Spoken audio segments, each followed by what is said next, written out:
Assalamualaikum warahmatullahi wabarakatuh. Selamat pagi, siang, sore, dan malam. Ketemu lagi kita di pelajaran bahasa Inggris. Kali ini kita masuk ke bab 3. Bab 3 itu bahas tentang report text. Apa sih report text itu? Ayo kita bahas bareng-bareng. Ayo kita move.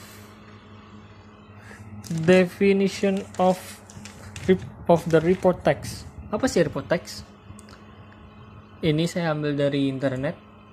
Report text itu adalah teks laporan yang digunakan untuk memberikan fakta secara jelas tentang suatu topik tanpa informasi atau opini yang tidak perlu. Jadi intinya report text itu menjelaskan sesuatu berdasarkan fakta. Tidak pakai opini, tidak pakai opini, semuanya sesuai dengan fakta. Intinya sih begitu. Kalau di buku kalian halaman 26, report text is text which present information about something as it is a result of systematic observation and analysis. Ya, jadi intinya report text itu menjelaskan sesuatu yang sudah ada dan ada buktinya. Oke? Enggak. Jadi report text itu adalah sesuatu yang menjelaskan tentang fakta. Oke, kita lanjut. Nah, di sini ada generic structure of report text. Ada 3. Kalau di buku kalian itu ada 2, tapi intinya sama. Yang pertama adalah title. Pasti. Title itu intinya judul. Ya, title itu artinya judul. Jadi intinya title itu berfungsi sebagai memberitahu pembaca tentang report apa yang sedang diinformasikan. Jadi bedanya di buku kalian itu dia nggak ada title, tapi title itu penting untuk tahu lagi ngejelasin apa sih, gitu. Intinya ya, gitu. Ini title. Yang kedua ada general classification. Dalam PPT kalian, this part give information or the definition about the subject of the report. A report begins with a general statement. It tells the reader what the report is going to be about. Nah, bagian ini memberikan informasi atau definisi tentang subjek atau dari report text.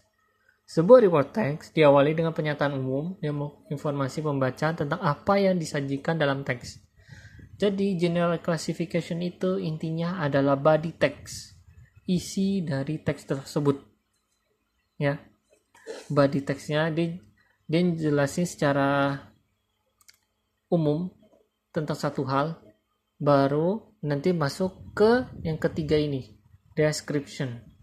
Description itu sebagai intinya itu dia lebih ke fakta-fakta yang tidak disebutkan di penjelasan umum. Kalau di PPT kalian, this part give important fact or feature, parts, qualities, habits, behavior about the subject. Jadi kayak menjelaskan fun fact dari suatu hal yang ada di report text. Oke, kita lanjut. Ini catatan tambahan. A report may have subheading which tell the reader what each paragraph or the group of paragraph is about. Dalam sebuah report text terkadang ada subjudul yang memberitahukan para pembaca tentang apa setiap paragraf atau setiap subkelompoknya.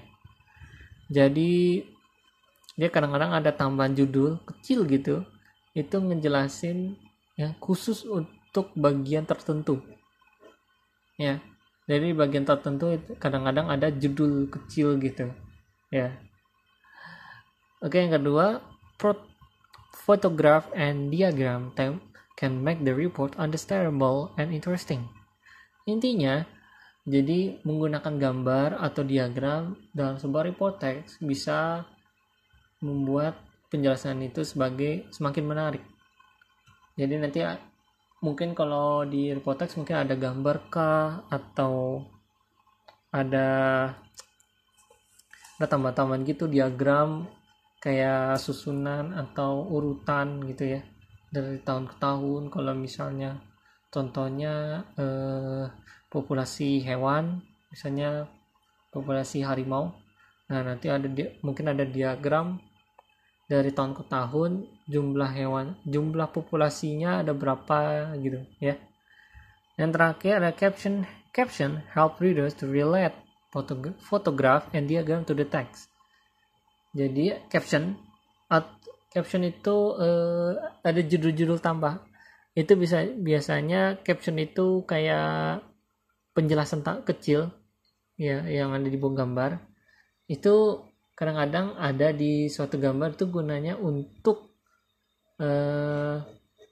membantu kita sebagai pembaca supaya ngerti dengan apa yang dimaksud nanti yang di teks.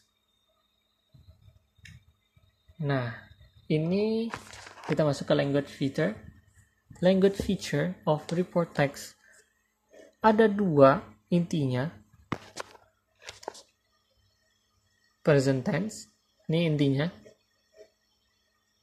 Biasanya ini yang sering dipakai di mana ya? Di report text. Ini sering banget dipakai. Kedua past tense. Ini menjelaskan kalau report text-nya itu menjelaskan tentang sesuatu yang sudah punah. Nih, punah itu artinya extinct. Contohnya dinosaur atau dinosaurus, dodo. Dodo ini salah satu jenis burung. Dia udah benar-benar udah menghilang di muka bumi, tapi fosilnya masih ada. Nah, yang terakhir adalah passive voice. Kita belajar passive voice di bab sebelumnya. Jadi diingat-ingat passive voice. Jadi intinya ada 2. Present tense atau sama passive voice. Past tense ini kadang-kadang kalau misalnya teksnya tentang sesuatu di masa lalu. Oke?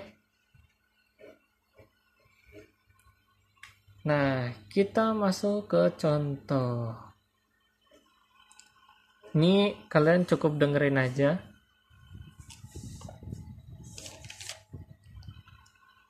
Robots. Oke, kalian udah siap? Tinggal kalian dengerin aja ya. Robots. The word robot comes from the Czech word robota, which means labor or work. A robot is known as a machine that does the work of human being. Robots are usually used to do repetitive work which require high precision. For instance, robots are used to produce cars. Later, robots may also perform surgical operations on humans. A computer could direct the procedure with excellent precision. Meanwhile, human surgeons could control the progress by monitoring the operation on a large video screen. Soon, robots may also do household chores such as sweeping and mopping. Robots may also be designed to do dangerous jobs like cleaning the site of nuclear accident. Oke? Ini mungkin kata-kata tambahan di sini. Mana ya? Mesin artinya mesin. Human artinya manusia. Repetitive work artinya pekerjaan yang diulang-ulang. For instance, ini artinya contohnya, sama kayak for example. Apalagi surgical operation ini kayak operasi bedah. Precision itu artinya tepat. Ya, tepat. Precision itu tepat, beda sama accuracy kalau salah. precision itu tepat secara terus-menerus. Surgeons itu artinya dokter bedah. Large itu artinya besar.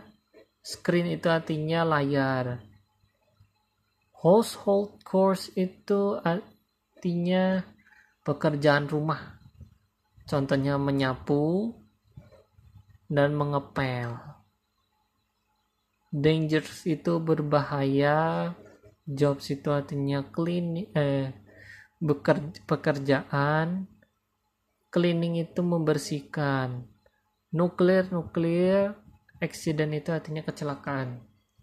Oke. Sampai di sini dulu materi kita hari ini. Terima kasih sudah mendengarkan. I hope you enjoy my lesson. And don't forget to be ready for the final exam. Okay? Thank you. Wassalamualaikum warahmatullahi wabarakatuh. See you.